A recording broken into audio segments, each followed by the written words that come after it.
प्रबन्निदर्जा संत्रस्तरक्षोगणम् जानून्यस्तकराम्बुजम् त्रिनयनम् रत्नोज्ज्वलद्भूषणम् बाहुभ्याम् धृतशङ्खचक्रमनिशम् दंष्ट्रोक्त्रवक्त्रोज्ज्वलम् ज्वालाजिह्वमुखग्रकेशनिवहम् वन्दे नृसिंहम् विभुम् शङ्कादशङ्खचक्रेकरकमलयुगे पुस्तकञ्चान्यहस्ते बिभ्रद्व्याख्यानमुद्रालसरितरकरो मण्डलस्थसुधांशोः आसीनः पुण्डरीके तुरगदर्शिनः पूरुषो मे पुराणः श्रीमान् विज्ञानधायी मनसि विलसता सुव्यजु स्वामरूपः उद्युत्कोटिदिवाकरेन्दुसुभगम् पीताम्बरालङ्कृतम् नानाभूषणभूषितम् नवगनश्यामम् प्रसन्नाननम् लावण्याम्बुनिधिम् निरस्तलवणम् श्रीशङ्खचक्राञ्चितम् श्रीवैकुण्ठपुराधिपम् शुभदनुम् भूम्याम् पतिम् संशये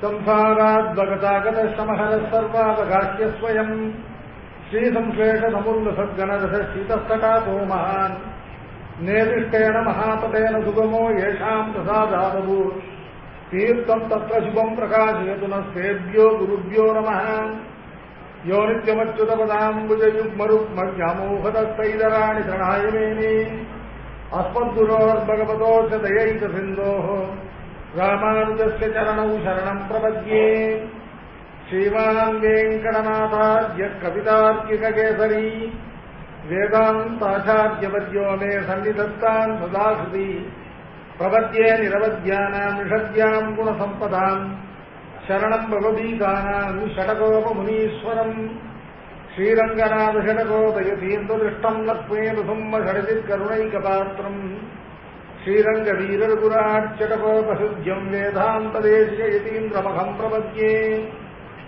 श्रीमद्रङ्गषटारिसंयमिवराल्लब्धागमान्तद्वयम् श्रीमद्वीररघूद्वाद्यषडजित्पादारविन्दाश्रयम् श्रीमद्वेदमतम् तदेशिकयते कारुण्यवीक्षास्पदम् सेवे रङ्गदुरीनशासनवशम् नारायणम् योगिनम् वेदान्तदेशिकयतीन्द्रकटाक्षलब्धत्रय्यन्तसारमनवद्यगुणम्बुदाग्र्यम् नारायणाद्यैर्दुर्यकृपाभिषिक्तम् श्रीरङ्गनाथेशेखरमाश्रयामः विशुद्धविज्ञानघनस्वरूपम् विज्ञानविश्वाननबद्धदीक्षम् दयानिधिम् देहभृताम् शरण्यम् देवम् हेग्रीवोऽहम् प्रपद्ये वेदान्तलक्ष्मणमुनीन्द्रकृपात्तबोधम् तत्पादयुग्मदरसीरुगभृङ्गराजम् त्रय्यत्तयुग्मकृतभूरिपरिश्रमम् त्वम् श्रीरङ्गलक्ष्मणमुनिम् शरणम् प्रपद्ये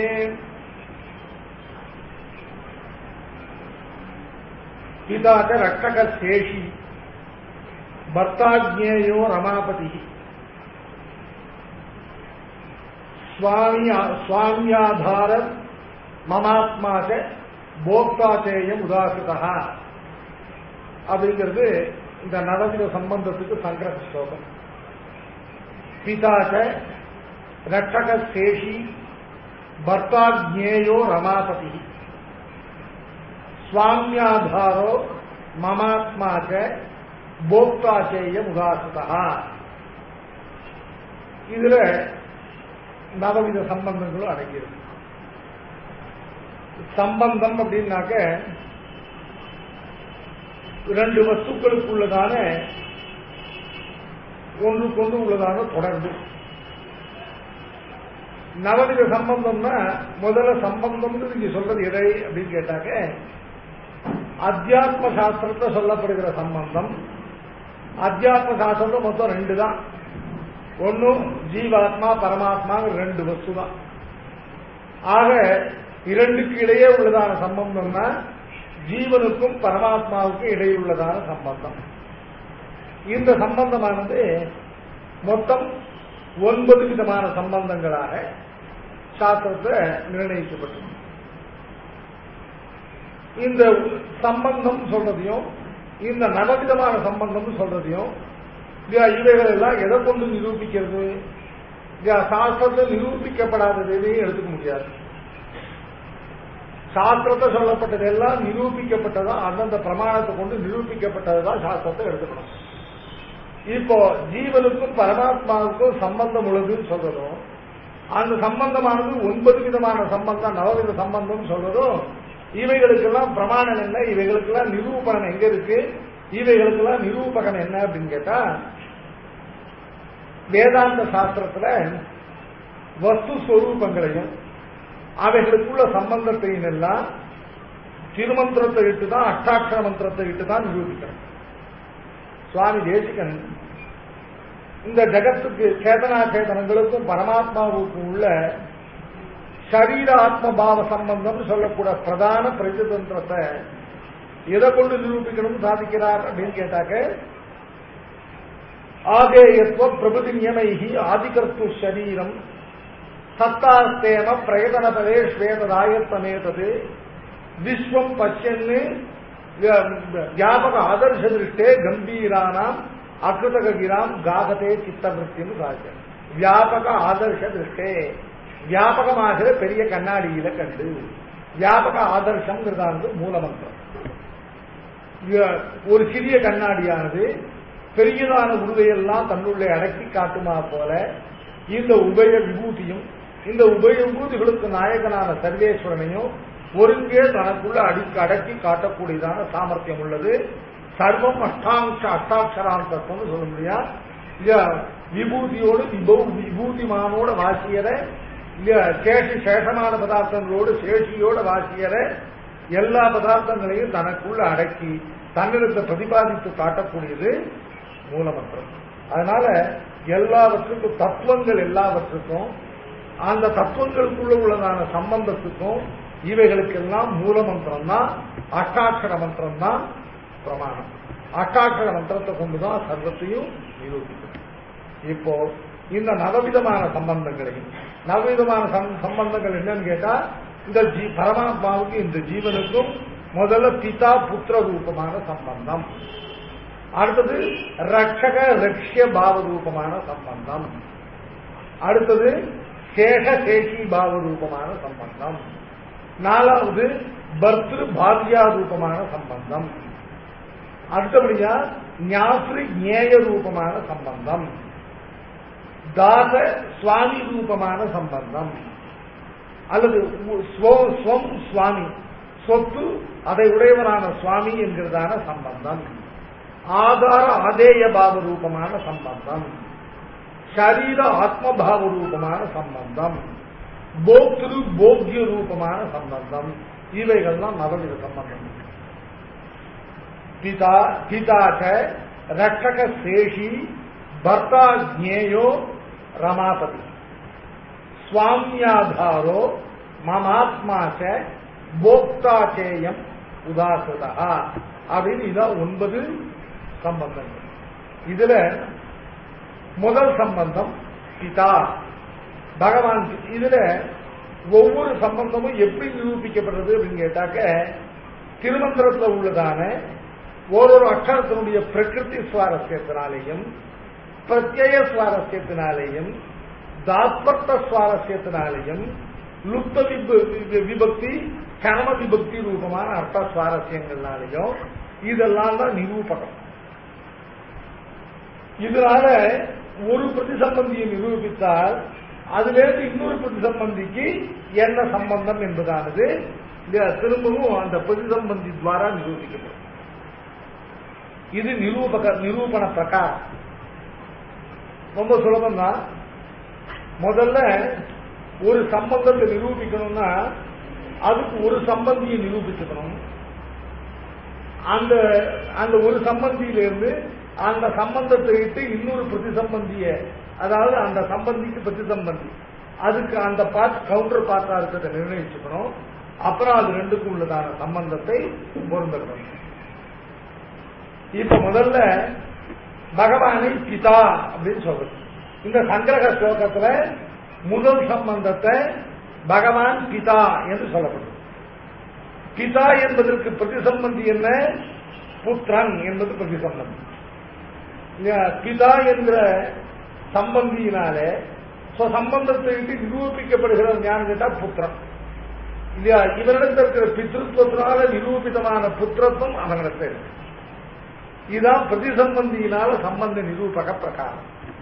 முதல்ல பகவான பிதா என்று சொல்லும்படியா திருமந்திரத்துல எங்க இருக்கு, என்ன இருக்கு அப்படின்னு கேட்டா, திருமந்திரத்துல முதல் அக்ஷரம், திருமந்திரத்துல முதல் சப்தம் பிரணவம். அந்த முதல் சப்தத்துல 3 அக்ஷரங்கள் இருக்கு. அகாரம், உகாரம், மகாரம்னு சொல்லிட்டு அதுல அகாரம் தான் பிரகிருத்தின்னு பேரு. அகாரத்துக்கு பிரகிருத்தின்னு பேரு. அதற்கு மேல உள்ள ஆயங்கிற லுப்த சதுர்த்தி ஒண்ணு இருக்கு. அதுக்கப்புறம் உகாரம் அகாரங்கள் இருக்கு. ஒரு விபக்திக்கு ஒரு பிரத்யேகத்துக்கு எது சீட்டா இருக்கோ அதுக்கு பிரகிருத்தின்னு பேரு. அகாரத்துக்கு பிரணவத்துல அகாரம் பிரகிருதி. எத்வேதாஸ்வர புரோக்தோ வேதாந்தேச பிரதிஷ்டிதா தஸ்ய பிரகிருதி லீனஸ்ய பரஸ்த மகேஸ்வர. தஸ்ய பிரகிருதி லீனஸ்யன அகாரம் என்கிறதான பிரகிருதி அக்ஷரத்திலே யாவன் ஒருவன் லீனனாக, அதிலே எவன் ஒருவன் கூடமாக மறைந்திருக்கிறானோ அவன் தான் பரமபுருஷன் சொல்லப்படுது. அகாரேன உச்சத்தை விஷ்ணு அப்படின்னு அகாரத்துல மறைந்திருக்கிறவன், பிரகிருதி என்கிறதான அக்ஷரத்துல மறைந்திருக்கிறவன் பகவான். அதனால முதல்ல அஷ்டாட்சரத்துல 3 பதங்கள்ல பிரதம பதமாகிற பிரணவத்துல பிரகிருதியாகிற அகாரத்தினுடையதான அர்த்த சுவாரஸ்யத்தினால நிரூபிதமாக இருக்கிறது பகவானுடைய பித்ருத்துவம். இது எப்படி அப்படின்னு கேட்டா, அகாரத்தினால பகவான் குறிக்கப்படுகிறான் இல்லையா? பிரணவத்துல அகார வாட்சியனான பகவானுக்கு, சிவபதியானவனுக்கு மகார வாட்சியனான ஜீவன் அனன்யார்க நிருபாதிக சேஷபூதன் அப்படின்றது பிரணவத்தினுடைய வாக்கியார்த்தம். அகார வாட்சியனான சிவபதியான பரமாத்மாவுக்கு மகார வாட்சியனான ஜீவன் அனன்யார்க நிருபாதிக சேஷபூதன் அப்படிங்கிறதான் பிரணவத்தினுடைய வாக்கியார்த்தம். இதுல அகாரத்தினால குறிக்கப்படுபவன் யாரு? பகவான். பகவான் ஏன் அகாரத்தினால குறிக்கப்படுகிறான்? அகாரம் பகவத் வாசகம் என்பதற்கு அங்க என்ன கமகம் என்ன அப்படின்னு கேட்டா, அ என்பதானது சர்வ காரணத்துவத்தை குறிக்கிறது. அடுத்தபடியா அவ என்கிறதான தாத்வத்தினால் நிஷ்பன்னமான சர்வ ரட்சகத்துவத்தை குறிக்கிறது. சர்வ காரணபூதனாயும் சர்வ காரணபூதனாயும் சர்வ ரட்சகனாயும் உள்ள ஸ்ரீயப்பதியான பகவானுக்கு அகாரத்துல முதல்ல சர்வ காரணத்துவம். தமிழ்ல ரொம்ப சுலபமான அழகான ஒரு குறள் உண்டு. அகர முதல எழுத்தெல்லாம் ஆதி பகவன் முதற்றே உலகம். அகர முதல எழுத்தெல்லாம் சொல்றதுல தாற்பயம் இல்லை. ஏன்னா இது கடவுள் வாழ்த்து. முதல் 10 பாசுரங்கள்னால ஈஸ்வரனையும் அவன்தான் ஆசிரியிக்கப்பட வேண்டும் என்பதையும், அவன் ஆசிரியித்தால் சர்வ துக்கங்களும் அரும் என்றும் திருவள்ளுவர் நிரூபிக்கிறார். அதனால ஆதி பகவன் முதற்றே உலகுன்னு சொல்றதுதான் பிரகரணம். அகர முதல எழுத்தெல்லாம் சொல்றது அவருக்கு தாற்பயம் இல்லை. ஆதி பகவன் முதற்றே உலகு. ஆதி என்றால் சர்வத்துக்கும் காரணபூதனாகவும், பகவன் என்றால் ஞானபல் ஐஸ்வரி வீரசக்தி தேஜஸ் என்கிற 6 குணங்கள்னாலே பரிபூர்ணனாக இருக்கிறவனும். இதெல்லாம் வேதாந்தத்தில் சொல்லப்பட்ட பரமபுருஷ லட்சணம். ஆதி பகவன், அவன் முதற்றே உலகு, அவனையே முதன்மையாக கொண்டது இந்த உலகு. இந்த லோகங்களுக்கெல்லாம் காரணபூதனாகவும் இந்த லோகங்களுக்கெல்லாம் ரட்சகனாகவும் இருக்கிற குண பரிபூர்த்தியை உடையவன். அப்படின்னா இந்த லோகங்களுக்கெல்லாம் இந்த பகவான், இப்படிப்பட்ட பகவான் முதன்மையானவன். எது போலன்னு கேட்டா இல்லையா, ஒரு மொழியில் உள்ள சொற்களுக்கெல்லாம் அகாரம் முதன்மையானது போல. இது இந்த குறள் மட்டுமில்லை. இப்போ அகாரமானது காரணம். இந்த மற்றமுள்ளதான அகாரம்ங்கிறது வாசகங்களுக்கெல்லாம் முதன்மையானது. இந்த லோகத்துல வாட்சியமான பதார்த்தங்களுக்கெல்லாம் முதன்மையானவன் பகவான். இப்படி இந்த லோகத்துல இப்படி ஒவ்வொரு பதார்த்தமா சொல்லிட்டு போனால் கடைசியில எல்லாம் சென்று பகவான் முடியும். அதே மாதிரி இந்த லோகத்தில் உள்ளதான சப்தங்கள் எல்லாம் சொல்லிட்டு போனா எல்லாம் சென்று அகாரத்தை முடியும். அதனால வாட்சியமான பதார்த்தங்களுக்கெல்லாம், சொல்லுக்கு பொருளாக உள்ளதான பதார்த்தங்களுக்கெல்லாம் முதல்வன் இறைவன். இந்த சொற்களுக்கெல்லாம் முதன்மையாக உள்ளது அகாரம். அதனால் அகாரமானது பகவானுக்கு வாசகம் என்று வாமன புராணத்தை சொல்லப்பட்ட வச்சனத்தை எடுத்து வேதாந்தங்கிறதுக்கு ஸ்ரீ பாஷ்யக்காரர் அகாரத்தினால சர்வ காரணபூதம் சொல்லப்படுகிறான் நிரூபணம் பண்ண. இதையே வாமன புராண வச்சனத்தை கொண்டு ஸ்ரீ பாஷ்யக்காரர் அகாரத்தை சர்வத்துக்கும் முதன்மையான ஈஸ்வரனுக்கு வாசக சப்தமாக நிர்ணயித்தார் அப்படின்னு மூலமந்திராதிகாரத்தில் சுவாமி தேசிகனுக்கு காண்பித்தார். ஆக காரண பதார்த்தத்துக்கு ஜனக பதார்த்தம் அப்படின்னு பேர், காரிய பதார்த்தத்துக்கு ஜன்ய பதார்த்தம் பேர். காரண காரிய பாவம் நியாய சாஸ்திரத்தை சொல்ல மாட்டா, ஜனக ஜன்ய பாவம் தான் சொல்லுவோம். ஜனக பதார்த்தம் காரண பதார்த்தம், அதிலிருந்து உண்டாகிற காரிய பதார்த்தம் ஜன்ய பதார்த்தம். ஜனக சப்தமானது பிதா என்கிற அர்த்தத்துக்கு ரொம்ப தெளிவான வாசக சப்தம். உண்டாவதற்கு காரணமாயிருக்கிற பதார்த்தம் ஜனக பதார்த்தம் தகப்பனார், அவனிடத்திலிருந்து உண்டாகக்கூடிய ஜன்யமான காரிய பதார்த்தம் புத்திரம். அதனால அகாரத்துல பிரணவத்தினுடையதான பிரதம பதத்தில் உள்ள பிரதமாட்சரமாகிற அகாரத்துல முதன்மையாக தோன்றக்கூடிய அர்த்தம் எதுன்னு கேட்டா சர்வ காரணபூதன், சர்வத்தையும் தனக்கு காரியமாக கொண்டவன். அதனால பகவான் காரணபூதமான ஜனகன் என்றும், நாம உற்பத்திக்கு கேதுபூதமாக இருக்கிற தகப்பன் அவன் என்றும், அவனிடத்திலிருந்து உற்பத்தமான பதார்த்தமாகிற புத்திரஸ்தானத்தில் இருக்கிற இவன் என்றும் அகாரார்த்தமான.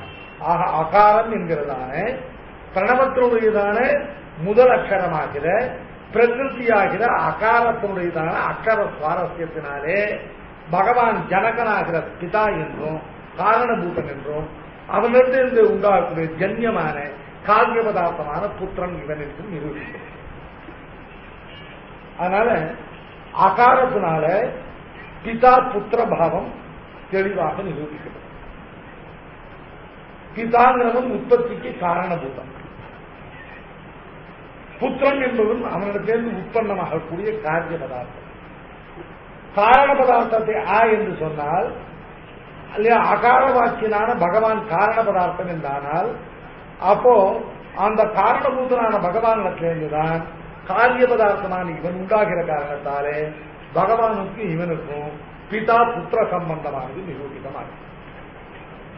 ஆக பரமாத்மாவுக்கும் ஜீவனுக்கும் உள்ளதான பிதா புத்திர பாவ ரூபமான சம்பந்தமானது சர்வசாஸ்திரங்களுடையதான சங்கிரக ரூபமான சர்வசாஸ்திரார்த்த சங்கேபமான எல்லாவற்றையும் தனக்குள்ளே அடக்கிக் கொண்டதான திருவட்டாட்சரம்ங்கிற மூலமந்திரத்தினுடைய முதல் அக்ஷரமாக அகாரத்தில் நிரூபிதம்.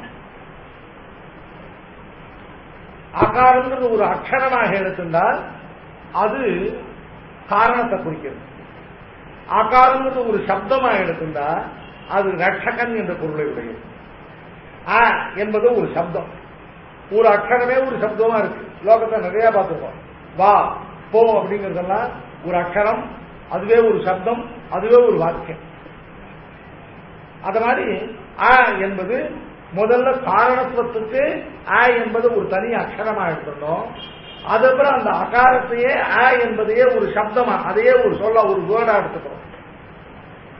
அந்த வேர்ட சம்ஸ்கிருத எல்லா வார்த்தைகளும் ஒரு தாத்து, அந்த தாத்துக்கு மேல ஒரு பிரத்யேகம், பிரகிருதி பிரத்யேகம், ஒரு ரூட், அந்த ரூட்டுக்கு மேல ஒரு சபிக்ஸ்.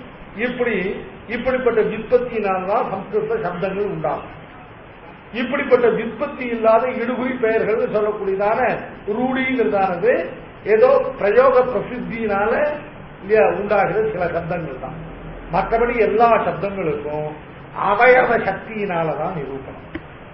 ஒரு சப்தத்தினுடைய அவயவம் என்னன்னு கேட்டா முதல்ல உள்ள தாத்து ஒரு அவயவம், அடுத்தாப்புல உள்ள பிரத்யயம் ஒரு அவயவம், முதல்ல உள்ள ரூட் ஒரு அவயவம், அதுக்கு பின்னால் உள்ள சபிக்ஸ் ஒரு அவயவம். இந்த ரெண்டு அவயவங்களுடையதான அர்த்தத்தை சேர்த்து சப்தத்தினுடைய அர்த்தம் உண்டாகும். இதுக்குதான் அவயவ சக்தின்னு பேரு. இப்ப என்கிற சப்தத்தினுடைய அவயவ சக்தி என்னன்னு கேட்டா அவ ரக்ஷனே அப்படின்னு தாத்து, அவ டு ப்ரொடெக்ட் அப்படிங்கறதானது தாத்துவினுடைய அர்த்தம். இந்த அவ ரக்ஷணைங்கிற தாத்து இருக்கு இல்லையா, இதுக்கு மேல ஒரு பிரத்யேக கர்த்தரி பிப், அந்த ரக்ஷணம் என்கிறதான காரியத்தை செய்கிறவன் அப்படிங்கிற கர்த்தரி அர்த்தத்துல பிப்னு ஒரு பிரத்யேகம். சம்ஸ்கிருதத்துல எந்தெந்த தாத்துக்களுக்கு எந்தெந்த பிரத்யேகம் போடணும்னு நம்மளால போட முடியாது. பாணினி கணபாடங்கள்ல இன்னென்ன தாத்துக்களை குரூப் பண்ணி அந்தந்த குரூப் ஆஃப் தாத்துக்களுக்கு இன்னென்ன பிரத்யேகம் தான் போடணும் நியமித்து வச்சிருக்கேன். அதன்படி அவ ரக்ஷணை என்கிற தாத்துவுக்கு கர்த்தா என்கிற அர்த்தத்துல, அந்த ரட்சணத்தை செய்கிறவன் என்கிற அர்த்தத்துல அந்த கர்த்தൃ பிரத்யேகமாக என்ன பிரத்யேகம் போடணும் அப்படின்னு கேட்டா கிவிப்பு பிரத்யேகம் போடணும். இந்த கிவிப்பு பிரத்யேகம் ரொம்ப பொல்லாது. ஒரு தாத்துவின் மேல ஒரு பிரத்யேகம் போட்டா இந்த தாத்துவினுடைய அவயவம் இருக்கும், அந்த பிரத்யேகத்தினுடைய அவயவம் இதுக்கு மேல சேரும்.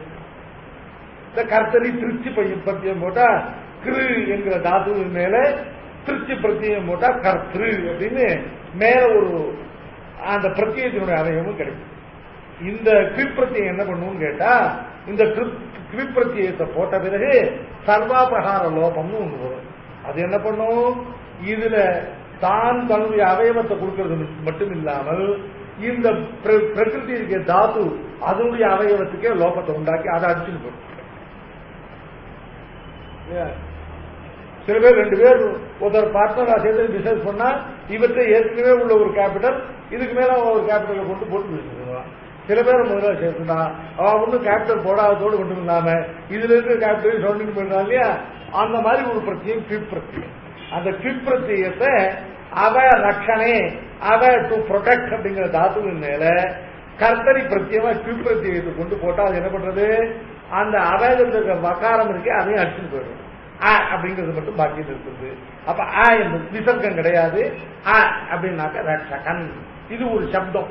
முதல்ல காரணமா இருக்கின்றது ஆங்கிறதான அக்ஷரத்தை. ஆங்கிற அக்ஷரம் தான் எல்லாவற்றுக்கும் முதன்மையானது. இப்ப அவ ரக்ஷணைங்கிற தாத்துவினால உண்டானதான ரக்ஷண கர்த்தா ரட்சகன் அப்படிங்கிறது வந்து ஆங்கிற சப்தத்தால சொல்லப்படுறது. ஆங்கிற எழுத்துனால இல்ல, ஆங்கிற சப்தத்தால். இப்போ அவ ரக்ஷணை என்கிற தாதுவினால அதுக்கு கர்த்தரி பிரத்யேகம் போட்டு வந்த ரக்ஷண கர்த்தா அதாவது ரட்சகன் என்று சொல்லக்கூடிய சப்தத்தை உடையதான அப்படிங்கிற சப்தத்தை திரும்பி ஆங்கிற பேர்டை எடுத்துட்டோம்னா அந்த ஆங்கிற பேர்டுக்கு ரட்சகன் அப்படின்னு அர்த்தம். ரட்சகன் ஒருத்தன் உண்டாக வேண்டுமானால் ரஷ்யனாக ஒருத்தன் இருந்தால்தான் ரட்சகன் உண்டாகும். காப்பாற்றப்படுபவன் ஒருத்தன் இருந்தால்தான் காப்பாற்றுகிறவன் ஒருத்தன். இல்லைன்னா காப்பாற்றப்படுவதற்கு யாருமே இல்லைன்னா அப்புறம் காப்பாற்றுதல் ஒண்ணு கிடையவே கிடையாது. காப்பாற்றுதல் ஒரு கிரியை இல்லாமல் போனா அந்த காப்பாற்றுதல்ங்கிற கிரியை செய்கிறவனும் கிடையாது. அதனால ரட்சகன் எல்லாரையும் ரட்சிக்கிறவன் காப்பாற்றுகிறவன் ஒருத்தன் உண்டாக வேணுமானால் அப்போ அந்த ரட்சகத்துவம் எதனால நிரூபிதம், ரட்சியத்துவத்தினால நிரூபிதம். ரட்சியனாக ஒருத்தன் உண்டாகியிருந்தால்தான் ரட்சகனாக ஒருத்தன் இருக்க முடியும். அதனால பகவானை ரட்சகன் என்று சொன்னால் உடனே ஒரு ரட்சிய பதார்த்தத்தினுடைய அபேட்சை ஏற்பட்டது. அந்த ரட்சியன் யாருன்னு கேட்டா இந்த ஜீவன் தான். ஏன்னு கேட்டா தன்னுடைய ரட்சணத்துல தனக்கு சக்தியும் பிராப்தியும் இல்லாத இல்லையா இருக்கக்கூடிய ஒரு ஜீவன் இருக்கானே, இந்த ஜீவன் பகவானுக்கு அத்தியந்த பரதந்திரனானபடினால தன்னைத்தானே ரட்சிச்சுக்கிற சக்தி இவனுக்கு கிடையாது. இவன் பகவானுக்கு சேஷபூதனா இருக்கிறதுனால தன்னைத்தானே ரட்சிச்சுக்கிற பிராப்திங்கிறதான உரிமையும் இவனுக்கு கிடையாது.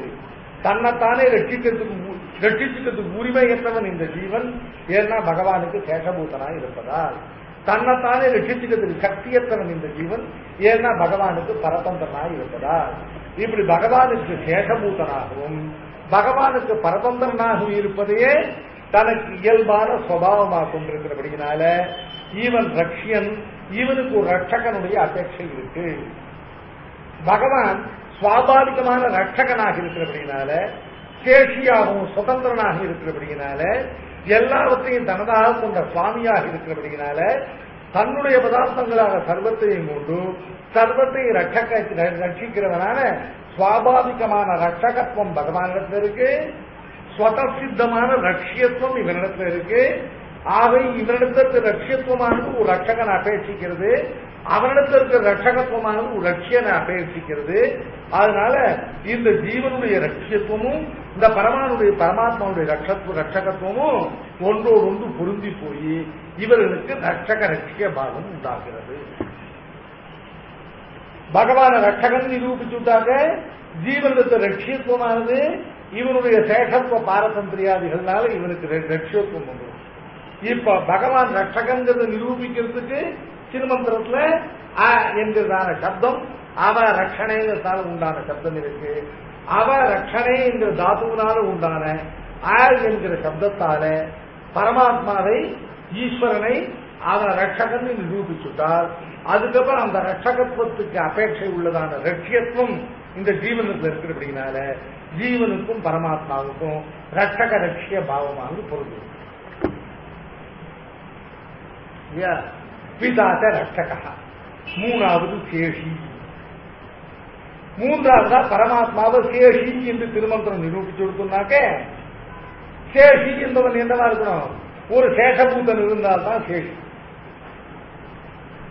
பாஷ்யக்காரர் வேதாந்த சங்கிரகத்தை சேஷசேஷி பாவத்தை நிரூபிக்கும் பொழுது முதல்ல சேஷியை நிரூபிக்கல, முதல்ல சேஷபூதனுடைய லட்சணத்தை நிரூபிச்சு இல்லையா, அதுக்கப்புறம் இவனுக்கு பிரதிசம்பந்தியாக இருக்கிறவன், இவனை காட்டும் பரனாக இருக்கிறவன் சேஷின்னு சாட்சியம். பரகத அதிசயாதானேச்சயா உபாதேயத்துவமேவ யஸ்ய ஸ்வரூபம் சஹா சேஷா பரசேஷி. சேஷபூதனை நிரூபித்தால்தான் தன் நிரூபிதமான சேஷித்துவம் வரும். இப்ப பகவானை மூலமந்திரத்தை கொண்டு திருமந்திரத்துடைய அவயவத்தை கொண்டு பகவானை சேஷின்னு நிரூபித்தால் அந்த சேஷித்துவமானது அந்நியத்திர உள்ள சேஷத்துவத்தினால நிரூபிக்கப்பட்டுதான் அந்த சேஷித்துவம் விளங்கும். லோகத்துல சேஷபூதனே இல்லைன்னா சேஷி யாரும் கிடையாது. ஒருவன் சேஷி என்று நிர்ணயித்தால் அப்ப அவனுக்கு சேஷபூதராக சிலர் உண்டாக வேணும். அதனால அந்த சேஷத்துவம் எங்க இருக்கு அப்படின்னா அப்புறம் தேடி பிடிக்கலாம். முதல்ல ஈஸ்வரனை சேஷின்னு சொல்லணும். ஈஸ்வரன் சேஷின்னு எப்படி ஈஸ்வரன் சேஷின்னு நிரூபித்தால் அந்த சேஷித்துவத்துக்கு அபேட்சமான சேஷத்துவம் எங்க இருக்குன்னு பார்த்து அந்த ஜீவனை இவனோட சேஷசேஷி பாவத்தோடு பிறந்து விடலாம். முதல்ல என்ன பண்ணும்? பகவான சேஷின்னு நிரூபிக்கணும். பகவான சேஷின்னு எங்க நிரூபிக்கிறது அப்படின்னு கேட்டா, இந்த சர்வ காரணபூதனாயும் சர்வ ரட்சகனாயும் இருக்கிற ஈஸ்வரனான ஆ இருக்கு, அந்த அகாரத்துக்கு மேல உள்ள ஆயங்கிற லுப்த சதுர்த்தி இருக்கு, ஏறி கழிந்த நாலாம் வேற்றுமை. அந்த நாலாம் வேற்றுமையானது இல்லையா அவனை ஈஸ்வரனை சேஷியாக்குகிறது. அதுக்கு இல்லையா சமவியாகிற பதத்தில் உள்ள மகார வாக்கியனான ஜீவனை அவனுக்கு சேஷபூதனான ஆய அகார வாக்கியனின் பொருட்டு மகார வாக்கியம். ஆயங்கிற நான்காம் வேற்றுமை. நான்காம் வேற்றுமைக்கு என்ன அர்த்தம்? இல்லையா அவனுக்காக, அவன் பொருட்டு. தாதர்த்திய சதுர்த்தி அப்படின்னு சம்ஸ்கிருதம். தாதர்த்திய சதுர் ததர்த்தம் அப்படின்னா அவன் பொருட்டு. ஏன் நான்காம் வேற்றுமையானது உத்தேசதாவச்சேதனம், எதன் பொருட்டு. எல்லாரும் இங்க எதிர்த்து வந்திருக்கா அப்படின்னு கேட்டா இல்லையா உபன்யாசம் கேட்கறதுக்கு வந்திருக்கா, உபன்யாசம் கேட்பதன் பொருட்டு வந்திருக்கா, உபன்யாசத்திற்காக வந்திருக்கா. நான்காம் வேற்றுமைக்கு அதன் பொருட்டு, அதற்காக.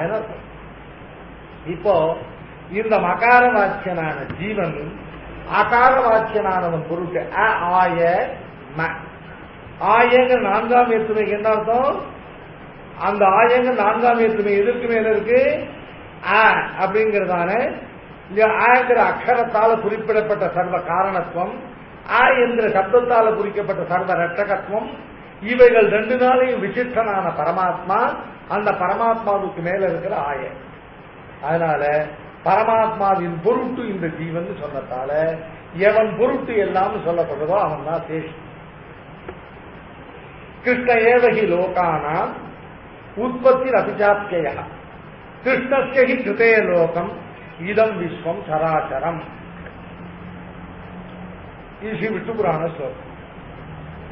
கிருஷ்ண ஏவகி லோகானா உற்பத்தி அபிஜாப்திய. கண்ணன் தான் இந்த லோகத்துக்கு சிருஷ்டிக்கும் பிரளயத்துக்கும் இடையில் உள்ள ஸ்திதிக்கும் எல்லாம் காரணமாக ஆகிறான். அது மட்டுமில்ல, கிருஷ்ணஸ்யஹி கிருதே லோகம். இது கிருஷ்ணஸ்யஹி கிருஷ்ணஸ்ய கிருதேன்னா என்ன அர்த்தம்? கிருஷ்ணனின் பொருட்டே இந்த லோகமானது உள்ளது அப்படின்னு இந்த நான்காம் வேற்றுமை அதன் பொருட்டுன்னு சொல்லக்கூடிய சேஷித்துவத்துக்கு நிரூபம். இல்லையா? இப்ப ஆய இந்த அகாரவாச்சியனான பகவான் பொருட்டே யாருன்னு கேட்டா இந்த இருக்கு அடுத்த சமூகியாசிரபதம். அதனால மகாரத்தினால் சொல்லக்கூடிய ஜீவன் இந்த அகாரத்தினால சொல்லக்கூடியதான பரமாத்மாவுக்கு சேஷபூதான் அப்படின்னு அர்த்தம். ஆய என்கிற சப்தத்தால முதல்ல பகவான சேஷியாக நிரூபிச்சுடுறது. பகவான சேஷியாக நிரூபித்தால் அங்க நான்காம் வேற்றுமையோடு எது அன்வயிக்கிறதுன்னா இந்த பிரதமாதிபக்தியில் உள்ள மகாரம் அந்த நான்காம் வேற்றுமையோடு அன்வயிக்கிறது. ஆகையினால மகார வாச்சியனான ஜீவன் அகார வாச்சியனான பரமாத்மாவுக்கு சேஷபூதான். பரமாத்மா ஆய சப்தத்துக்கு ஆசிரியமா இருக்கிற பகவான், நான்காம் வேற்றுமைக்கு பிரகிருதியா இருக்கிற அகார வாச்சியன் சேஷி, பிரதமாதிபக்திக்கு முதல் வேற்றுமைக்கு ஆசிரியமா இருக்கிற ஜீவன் சேஷபூதம். அதனால சேஷதேசீபாவ நிரூபணம் எதுன்னு கேட்டா பிரணவத்துல அகாரத்துக்கு மேல உள்ளதான லுப்த சதுர்த்தி. லுப்த சதுர்த்தினா மறைந்திருக்கிற சதுர்த்தி. மறைந்திருக்கிற சதுர்த்தி, அங்க ஒரு சதுர்த்தி மறைந்திருக்குங்கிறதுக்கு என்ன நிரூபணம் இல்லையா? அங்க மறைஞ்சிருக்குன்னா அது நிரூபணம். சும்மா அங்க ஒண்ணுமில்ல, அது அகாரத்தை மட்டும் வச்சு அதுல ஒரு ஆயங்கிறது மறைஞ்சிருக்குன்னு சொன்னாக்க இல்லையா, அதுக்கு நிரூபணம் வேணும். அது நிரூபிக்கப்படலைன்னா என்ன ஆகும் கேட்டாக்க மாயாவாத மதம் தான் ஜெயிக்கும். ஊங்கிறதுக்கு அவதாரணம் அர்த்தம் இல்லையா? அகார வாச்சியம் தான் மகார வாச்சியம் அர்த்தம் வந்துடும். ஜீவனுக்கும் பரமாத்மாவுக்கும் அபேதம், அத்தியந்த அபேதம் வந்துடும். அதனால இப்ப ஆங்கிறதுக்கு மேல ஆயங்கிற ஒண்ணு நிரூபிக்கப்பட்டால்தான் நம்ம சித்தாந்தம்.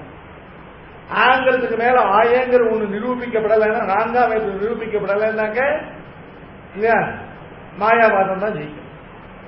அப்ப ஆயங்கிறத எப்படி நிரூபிக்கிறது? ஆயங்கிற ஒரு சதுர்த்தி விபக்தியானது அங்க லோகத்தை அடைந்திருக்குன்னு நிரூபிக்கணும். எப்படி நிரூபிக்கிறது அப்படின்னு கேட்டா சுவாமி மூலமந்திராதிகாரத்தை அதுக்கு ஒரு வழிகாட்டு. இப்போ ஆத்ம சமர்ப்பணத்துக்கு ஞாச வித்யை அப்படின்னு சொல்லக்கூடிய வேதாந்த வித்யை, அதுல பகவான் நிரபேட்ச ரட்சகத்துவம் என்கிற ஆகாரத்தை உடையவனான பகவானுக்கு அகிஞ்சனான ஜீவன் தன்னுடைய ஆத்ம ரட்சாபரத்தை சமர்ப்பிக்கிறது அப்படிங்கிறது வேதாந்தத்துல விகிதமான ஞாச வித்யை. இந்த ஞாச வித்யில ஞாச வித்யா பிரகரணத்துல இந்த பகவானிடத்தை இந்த ஆத்மாவை சமர்ப்பிப்பதற்கு, பரநியாசம் பண்ணுவதற்கு, ஆத்மரட்சா பரசமர்ப்பணம் பண்ணுவதற்கு என்ன மந்திரம் அப்படின்னு கேட்டா ஓம் அப்படிங்கிற பிரணவம் தான் மந்திரம். ஓமித்யேவம் ஆத்மானம் யுஞ்சீத வசுரன்வோ விபூரசி அப்படின்னு ஆரம்பிச்சு சரணாகதி மந்திரம். அந்த பரநியாச பிரகரணத்துல ஓமித்யேவம் ஆத்மானம் யுஞ்சீத, பரமாத்மாவோடு இந்த ஆத்மாவை யுஞ்சீதன்னு அர்த்தம், ஒன்றாக சேரும்போல் இல்லையா? உம்முடைய வீடுடையானிடை வீடு செய்மினே இறை சேர்மின் இல்லையா? இதெல்லாம் அப்படியே வைதிகமான பதம். ஆத்மானம் யுஞ்சீத, பகவானிடத்துல உங்களுடைய ஆத்மாவை சேரும்போல். எப்படி என்ன சொல்லி சேர்த்ததுன்னா ஓமிதி ஏவம் ஆத்மானம் யுஞ்சீத, பிரணவத்தை வாசகமாக கொண்டு, பிரணவத்தை கரண மந்திரமாக கொண்டு பகவானிடத்துல ஆத்மாவை சமர்ப்பிக்க சொல்வது வேதம் ஞாச வித்யை. இப்ப மந்திரம் ஓம் அப்படிங்கிற பிரணவமானது ஆத்மரட்சா பரசமர்ப்பணத்துக்கு மந்திரம் அப்படின்னு இதை யாராலும் இல்லைன்னு சொல்ல முடியாது. இது சுத்தி வாக்கியத்து. இப்ப மந்திரம்னா என்ன அப்படின்னு சுவாமி கேள்வி கேட்கிறார். மந்திரம்னாக்க மந்திரத்துக்கு டெபினிஷன் யார் சொல்றது? வேற யாரும் சொல்ல முடியாது, அந்த சாஸ்திரக்காரர் தான் சொல்லணும். மீமாம்சகர்கள் மந்திரம் என்ற சப்தத்துக்கு என்ன அர்த்தம் சொல்லியிருக்காங்கன்னா அனுஷ்டேயார்த்த பிரகாசகம் மந்திரம். அனுஷ்டிக்கப்படுகிற சாஸ்திரார்த்தம் எதுவோ அதை பிரகாசிப்பித்து காண்பது, அதை காட்டுவது எதுவோ அதுதான் மந்திரம். அனுஷ்டேயார்த்த பிரகாசகம் மந்திரம். அனுஷ்டேயார்த்தம்னா என்ன அர்த்தம்? அனுஷ்டிக்கப்படுகிறதான சாஸ்திரார்த்தம் எதுவோ அந்த சாஸ்திரார்த்தத்தை பிரகாசிப்பித்து எது காட்டுறதோ அதுதான் மந்திரம். இப்ப எது அனுஷ்டிக்கப்படுகிற சாஸ்திரார்த்தம்? பகவானிடத்துல ஆத்மாவை சமர்ப்பிப்பது. ஆய அகார வாக்கியனின் பொருட்டு இப்ப தாதத்திய சதுர்த்தியில சம்பிரதானிய சதுர்த்தி பிரணவமானது தாதத்திய சதுர்த்தியில சேஷசேஷி பாவத்தை குறிக்கும். அதே பிரணவமானது சம்பிரதானிய சதுர்த்தியில வர சமர்ப்பணத்தை உபாயத்தை குறிக்கும்.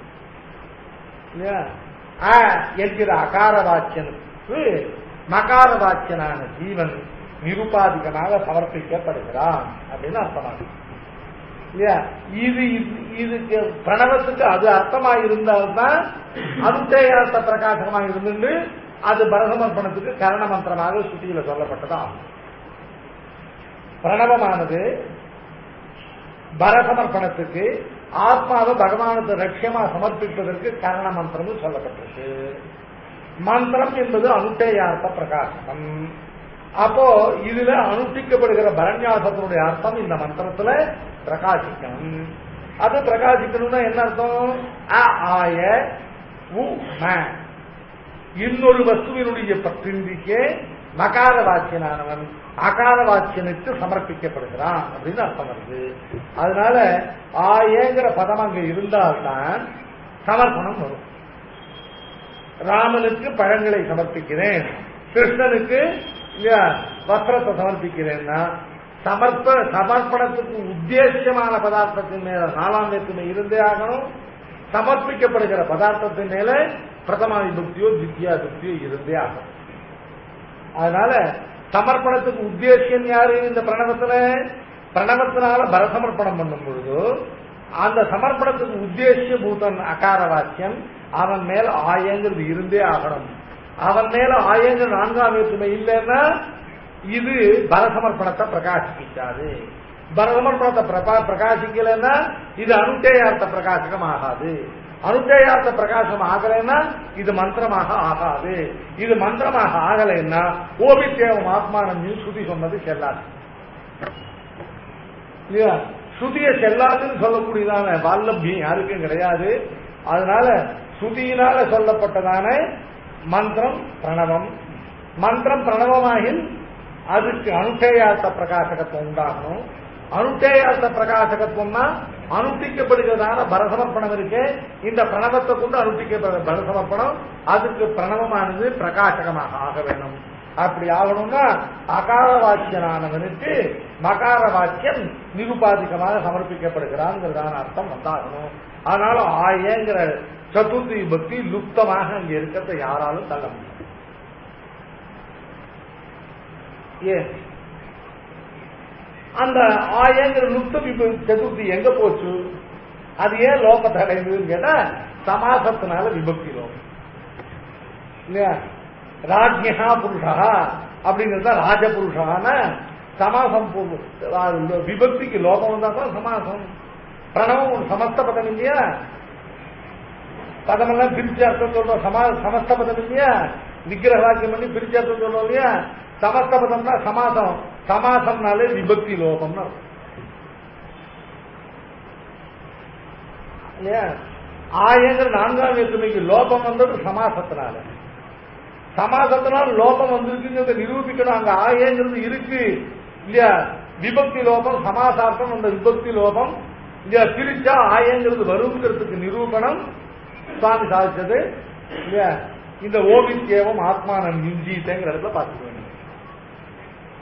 அதனால இந்த அகாரத்துக்கு மேல லோபத்தை அடைந்திருக்கிற நான்காம் வேற்றுமையானது அகார வாக்கியனை சேஷியாகவும் அவனோட பிரதமா விபக்தியினால சம்பந்தப்பட்டிருக்கிற மகார வாக்கியன ஜீவனை சேஷபூதனாகவும் நிரூபிக்கிறது.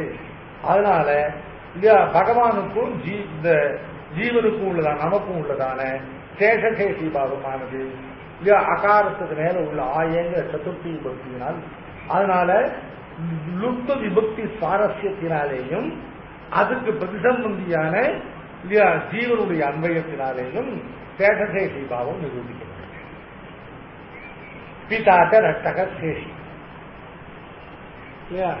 அடுத்தபடியா பர்த்தா பகவான் பர்த்தா பதி.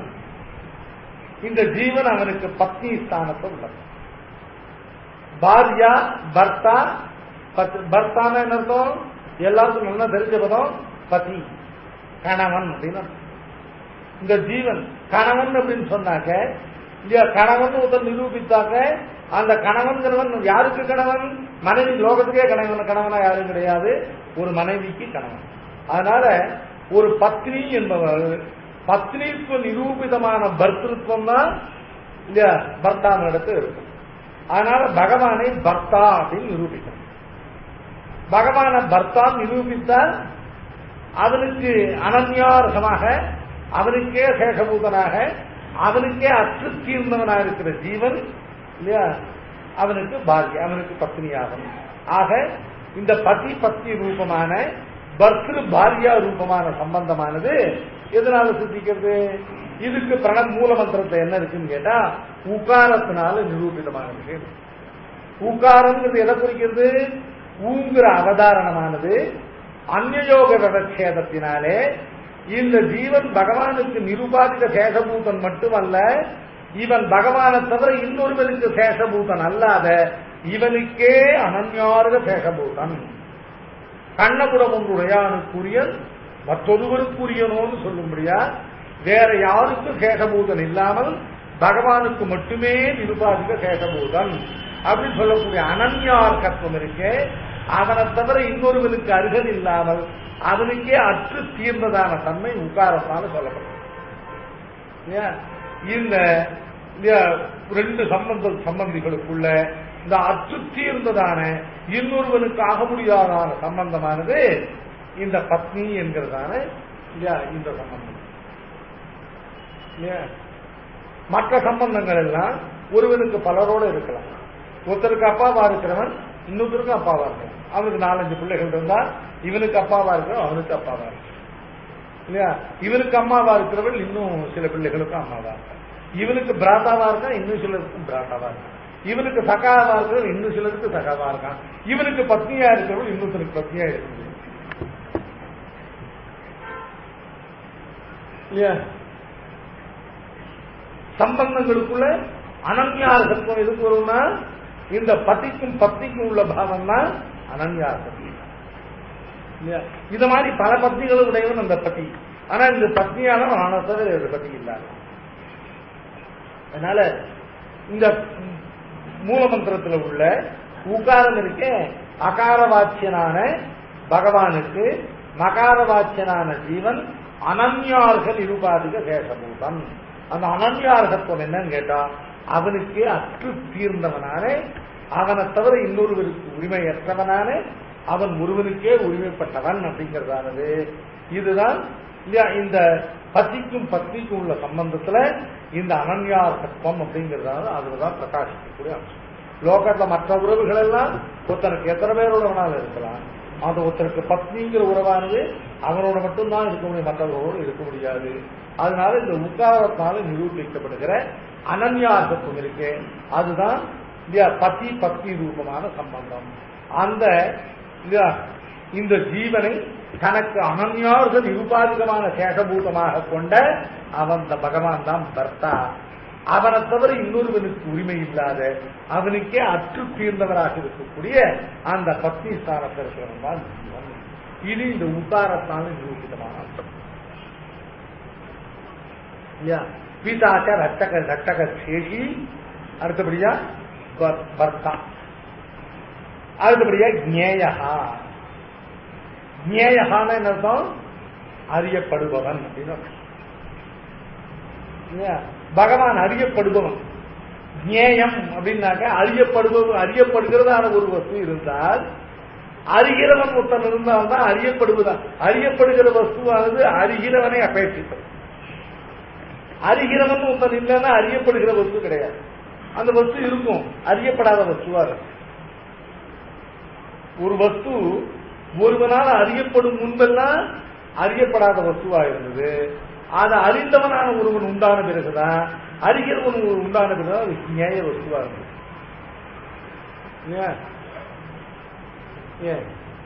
கொலம்பஸ் அமெரிக்காவை கூட கண்டுபிடிக்கிறது அமெரிக்கா இருந்தது. அமெரிக்காவில் ஒருத்தர் இருக்கிறது ஒருத்தருக்கு தெரியாது இல்லையா. அது அறியப்படாததாக இருந்தது. ஒருத்தர் டிஸ்கவர் பண்ண உடனே என்னாச்சு, அது அறியப்பட்டதாக ஆயிடுச்சு. அதனால ஒரு பதார்த்தமானது அறியப்படும் முன்பாக அது அறியப்படாத பதார்த்தமாக இருந்தது. ஒருவனால் அறியப்படும் பொழுது அது அறியப்பட்ட பதார்த்தமா இல்லையா? என்றும் உள்ள பகவான் சித்தமான பதார்த்தம். அவன் அறியப்பட்ட காரணத்தாலே ஞேயனாக ஆகிறான், இல்லைன்னா துர்ஞேயனாக சாஸ்திரத்தை அப்படியே இருந்துட்டு போறான். ஆக ஞேயத்துவம், அறியப்பட்ட தன்மை, அறியப்படும் தன்மை என்பதானது ஒரு அறிகிறவன் அபேட்சிக்கிறதான விஷயம். அதனால பகவானை ஞேயன் என்று சொன்னால் ஒரு ஞாதாவானவனால அறியப்படுகிறதான அபேட்சை உடையது ஞேயத்துவம். இந்த ஜீவனை திருமந்திரத்தை ஞாதா என்று சொல்லியிருக்கு. இந்த ஜீவன் ஞாதாவா இருக்கிறதுனால இந்த ஞாபகத்தால நிரூபிதமான ஞேயமான பதார்த்தமாக ஈஸ்வரன் ஆகிறார். அதனால ஜீவனுக்கும் பரமாத்மாவுக்கும் ஞாத்திரு ஞேய சம்பந்தமானது உண்டாகும். இவன் அறிகிறவன், அவன் அறியப்படுகிறவன் என்கிறதான ஞாத்திரு ஞேய சம்பந்தம். அதைத்தான் பரமாத்மாவை ஞேயா அப்படின்னு சொல்லி. பரமாத்மா ஞேயன், பரமாத்மா அறியப்படுகிறவன் என்றானால் பரமாத்மாவை அறிகிறவன் ஒருத்தன் வேணும். அப்பதான் பரமாத்மா அறியப்படுபவனாக ஆகும். இந்த ஜீவனை அறிகிறவன் சொல்லியிருக்கு. எங்கன்னு கேட்டா மகாரம் ம என்பதான இந்த மந்திரத்துல, இந்த பிரணவத்துல ஜீவனை குறிக்கக்கூடியதான சப்தம். ஜீவனை என்னன்னு சொல்லியிருக்கு? ஜீவனை குறிப்பதற்கு எவ்வளவோ இருந்த பொழுதிலும் இந்த திருமந்திரத்துல ஜீவனை மகாரத்தினால குறிப்பது. மன ஞானே, மா அவபோதனே, மசி பரிமாணே என்கிற தாத்துக்கள்னால நிரூபிதமான மகார். இந்த ஜீவன் ஞான சொரூபனாகவும், மா அவபோதனை என்கிற ஞான குணகனாக அறியும் தன்மை, முதல்ல அறிவாகவே இருக்கிறான், அடுத்தபடியா அறியும் தன்மை உடையவனாக இருக்கிறான், அடுத்தபடியா அல்ப பரிமாணமுடையவனாக இருக்கிறான். இது மூணு ஜீவனுக்கு நிரூபகமான ஆகாரம். இது மூணு ம அப்படிங்கிறதான ஜீவனை குறிக்கிறதான ம என்கிற சொல்லானது இந்த மூணு யுத்தத்திய, இந்த மூன்று பொருள்கோள்களை உடையது. மகாரத்துக்கு முதல் பொருள்கோள் இல்லையா மா என்கிறதான மன என்கிறதான ஒரு தாத்துவிலிருந்து. அந்த மனங்கிற தாத்துவுக்கு ஞானே அப்படின்னு அர்த்தம். ஞானேன என்ன அர்த்தம்? அவன் ஞானமாகவே இருக்கிறான்.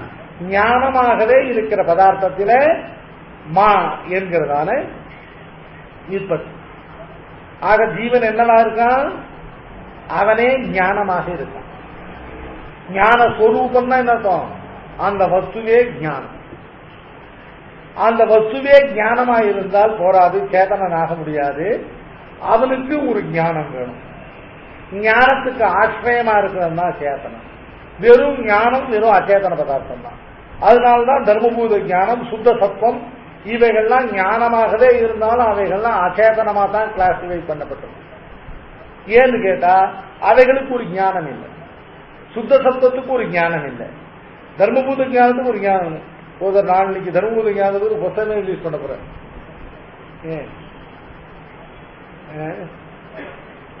இங்க முதல்லா எம்கே சுவாமிகிட்டையும் அப்புறம் அடியங்கிட்டையும் முதல்ல வைத்தவன் சம்பவத்தை அரிச்சுபடியும் இங்க வாச்சவர். தர்மபூத ஞானம் என்பதானது சம்பிரதாயத்தை சித்தாந்தத்தை ரொம்ப துர்நிரூபமான விஷயம், யாராலையும் நிரூபிக்க முடியாததான ஒரு முரட்டு விஷயம். அது நிரூபிச்சு ஒரு புத்தகமே இருக்கு, நான் இன்னைக்கு ரிலீஸ் பண்ண போறேன் நாளை வந்தாலும். அந்த தர்மபூத ஞானம் என்னதான் ஞானமாகவே இருந்தாலும், சர்வ வஸ்துக்களையும் கிரகித்து பிரகாசிப்பிக்கிற சாமர்த்தியம் இருந்தாலும் அது சேதனம் இல்லை. ஏன்னா அதுக்கு ஞானம் இல்லை. சுத்த சத்வ திரவியம் இருக்கு, நிருபாதிகமான சுகரூபமான ஞான ரூபமான ஞானானந்தமயமான திரவியமா இருந்த போதிலும் அது அச்சேதனம். ஏன்னா அதுக்கு ஒரு ஞானம் இல்லை. ஆக இந்த மகாரம் சேதனனை குறிக்கணும்னா அந்த சேதனனானவன் எப்படி இருக்கணும்? ஞான ஸ்வரூபமாக, அதாவது ஞானமே ஆகிற வஸ்துவாகவும் இருக்கணும். அவனுக்கு எல்லாத்தையும் அறிந்து தனக்கு பிரகாசிப்பித்துக் கொள்வதற்கு ஒரு ஞானம் இருக்கணும். ஞானம் ஒரு குணபூதமான ஞானம் இருக்கணும். அந்த குணபூதமான ஞானத்தை உடையவன் தான் அறிகிறவன், அவன் தான் ஞாதா. ஞோத ஏவ, எவன் வெறும் அறிவாக மட்டும் இல்லாமல் அறியும் தன்மை உடையவனாக, அதாவது அறிவை உடையவனாக இருக்கானோ அவன் தான் ஞாதா, அவன் தான் அறிகிறவன். இந்த ஜீவன் மகாரத்தினால அறிகிறவனாக குறிப்பிடப்பட்டிருக்கிறான். இவன் அறிகிறவனானால் இவனால் அறியப்படுகிற பொருள் எது அப்படின்னு கேட்டா, அறியப்படுகிற பொருளாக அவனால கடப்படங்கள்லாம் கூட தான் ஞேயம். அவன் அகம் கடம் ஜானாமி அகம் பட்டம் ஜானாமி அப்படின்னு கடப்படாதிகள் எல்லாம் கூட தான் அறிகிறான். அப்ப அவைகளும் ஞேய வஸ்துக்கள் தானே. இவனை ஞாதாவாக கொண்டு நிரூபிக்கப்படுகிற நியாயமான விஷயம் பகவான் மட்டும் எப்படி சொல்ல முடியும்? இவனால பல பதார்த்தங்கள் அறியப்படுகிறதுன்னு சொன்னாக்க, இவனால் அறியப்பட வேண்டிய பதார்த்தம் அறியப்படும் போதுதான் அந்த அபேட்சை பூர்ணமாக. சுவாமி நியாய சித்தாந்தத்துல பிரமேயம் அப்படிங்கிற சப்தத்தால ஏன் இந்த தத்துவ புருஷார்த்தங்களை மட்டும் சொல்லணும்? ஒரு ஜீவன் பிரமாணம் கொண்டு அறியப்படுகிறது எல்லாம் பிரமேயம் தானே. பிரத்யட்சமான பிரமாணத்தை கொண்டு கடத்தை அறிகிறான், படத்தை அறிகிறான் இல்லையா? அனுமானங்கிற பிரமாணத்தை கொண்டு பர்வத்தத்தில் இருக்க அக்னியை அறிகிறான். அப்ப அதெல்லாம் கூட பிரமேயம் சொல்ல வேண்டியதானே. ஏன் இந்த தத்துவ புருஷார்த்தங்களை மட்டும் பிரமேயம் பிரமேயம் சொல்றேன்? இதுக்கு பிரகர்ஷமான மேயத்துவம் என்னன்னு கேட்டா, எதை அறியாத காரணத்தால சம்சாரத்தை துக்கப்பட்டானோ அதை அறிவதுதான் அவனுக்கு பிரமேயம். அதுதான் அறியப்பட வேண்டிய வஸ்து இல்லையா? எதஜானாது சம்சாராமக, எதை அறிய எந்த ஒரு பதார்த்தத்தை அறியாத காரணத்தால சம்சாரத்தை இவ்வளவு துக்கப்படுறோமோ, எந்த ஒரு பதார்த்தத்தை அறிந்தால் இவர்கள் எத்தனையிலிருந்து நிவர்த்தி பெற்று ஆனந்தத்தை அடைகிறோமோ அதுதான் இப்ப பிரமேயமான பதார்த்தம். அந்த பதார்த்தத்தை தான் பிரமாணம் கொண்டு அறிய வேணும் இல்லையா? பிரமாணம் கொண்டு எதுக்காக? அப்புறம் கடத்தையும் படத்தையும் அறியணும். அதனால ஜீவனை ஞாதாவாக நிரூபிச்சுடுத்து மூலமாக. ஜீவன் ஞாதாவானால் அவனால் அறியப்பட வேண்டியதான பதார்த்தமாக இருப்பது. அறியப்பட வேண்டியது எதுக்கு சொல்றோம்? எதை அறிந்தால் அவனுடையதான இல்லையா சாம்சாரிக துக்கங்கள் எல்லாம் முடிந்து நிரதிசயமான ஆனந்தத்தை அடைகிறானோ அப்படி இவன் ஞாதாவானால் இவனுடைய ஞாபகத்தினால அபேட்சிதமாக அறியப்பட வேண்டிய பதார்த்தம் நியாயமான பதார்த்தம் பரமாத்மா தான். அதனால பரமாத்மா பிதாச்ச ரட்சக